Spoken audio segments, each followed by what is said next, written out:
বন্ধুরা, এখানে বিজনেস টুডের একটি আর্টিকেল দেখতে পাচ্ছেন। এখানে বলা হয়েছে যে অ্যাক্টিভ কোভিড কেস সেটা ৩,০০০ ক্রস করে গিয়েছে। এই মুহূর্তে অ্যাক্টিভ কোভিড কেস ৩,০০০ ক্রস করে গিয়েছে। আজ দুপুরেই আমি একটি ভিডিও আপলোড করেছিলাম, যেখানে বলেছিলাম অ্যাক্টিভ কোভিড কেস এই মুহূর্তে ২৭১০ 2710 ছিল বলেছিলাম, কিন্তু যেটা কিন্তু আগের সপ্তাহের তুলনায় 9 টাইমস বেশি। এখন সেটা এই মুহূর্তে ইউনিয়ন মিনিস্ট্রির তরফ থেকে যে ডেটা প্রকাশ করা হয়েছে, সেই ডেটা অনুযায়ী এই মুহূর্তে অ্যাক্টিভ কোভিড কেস ৩,০০০ ক্রস করে গিয়েছে। তার মধ্যে সবথেকে বেশি তো অবশ্যই কেরালা, এবং তারপরে রয়েছে মহারাষ্ট্র, যেখানে ৪৬৭টা, দিল্লিতে ৩৭৫, গুজরাটে ২৬৫, কর্ণাটকা ২৭৪, ওয়েস্ট বেঙ্গল। বন্ধুরা, আমাদের রাজ্যে কিন্তু ২০৫টা রয়েছে, অর্থাৎ ২০০ থেকেও বেশি, ২০৫টা অ্যাক্টিভ কোভিড কেস রয়েছে। এটা কিন্তু মাথায় রাখতে হবে। তাই সাবধান হয়ে যাও, আবার মাস্ক ব্যবহার করা শুরু করো। এটাকে কন্ট্রোলে আনতে হবে, আগের বারের মতো ছড়াতে দিলে হবে না। এছাড়াও ওয়েস্ট বেঙ্গলে পরে তামিলনাড়ুতে ১৮৫ জন এবং উত্তরপ্রদেশে ১১৭। উত্তরপ্রদেশে কিন্তু সবথেকে বড় স্টেট হলেও উত্তরপ্রদেশে এখনও কিন্তু কম রয়েছে, যেখানে ওয়েস্ট বেঙ্গলে ২০৫টা অ্যাক্টিভ কেস রয়েছে। এটা মাথায় রাখতে হবে, খুবই সিরিয়াস একটা বিষয়। এছাড়া যদি দেখি,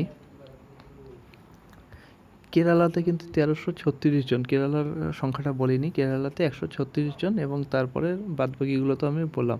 এখানে আরেকটা বিষয় লক্ষ্য করার মতো রয়েছে, সেটা হচ্ছে পাস্ট 24 আওয়ার্স, মানে লাস্ট ২৪ ঘন্টায় কিন্তু 4 জন মারাও গিয়েছে এই করোনা ভাইরাসে আক্রান্ত হয়ে। ঠিক আছে, করোনার যে এখন যে নতুন ভ্যারিয়েন্টটা বেরিয়েছে, সেটাতে আক্রান্ত হয়ে 4 জন মারা গিয়েছে। এই 4 জনের মধ্যে হলো দিল্লি থেকে একজন, কেরালা থেকে একজন, কর্ণাটক থেকে একজন, এবং একজন উত্তরপ্রদেশ থেকে মারা গিয়েছে। থ্যাঙ্কফুলি আমাদের ওয়েস্ট বেঙ্গল থেকে এখনও পর্যন্ত মৃত্যুর কোনো খবর নেই করোনা ভাইরাসে আক্রান্ত হয়ে, বা করোনার কারণে মৃত্যুর কোনো খবর নেই। কিন্তু এটা কিন্তু একটা মানে খুবই গুরুত্বপূর্ণ একটা বিষয়, এবং আমাদের সাবধান হতেই হবে। করোনা কিন্তু খুব দ্রুত গতিতে ছড়াচ্ছে। নেক্সট উইকে মার্কেটে যে ভারতের জিডিপি গ্রোথ রেট ডেটা যেমন খুবই ভালো এসেছে, এক্সপেক্টেড যা ছিল তার থেকে অনেকটাই বেশি, ঠিক সেরকমই করোনা ভাইরাস যে বাড়ছে, কোভিড-19, এটাও কিন্তু মার্কেটের উপরে প্রভাব ফেলবে। তাই শুধুমাত্র জিডিপির কারণে মার্কেট উপরে যাবে, এটাই আশা না রাখাটাই বেটার। করোনা ভাইরাস যেভাবে বাড়ছে, তার জন্য মার্কেট কিন্তু আবার নিচেও নেমে আসতে পারে। যদি খুব ইমার্জেন্সি সিচুয়েশন হয়, তাহলে আবার হয়তো লকডাউন লেগে যেতে পারে, এবং তখন কি হবে, এমনিতেই মার্কেটের অবস্থা খুব একটা ভালো নয়, এখনও 100% রিকভার করতে পারেনি।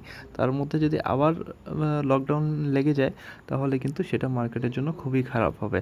তাই সবাইকেই অবশ্যই আবার মাস্ক পরতে হবে, আবার আগের মতো সাবধানতা অবলম্বন করতে হবে।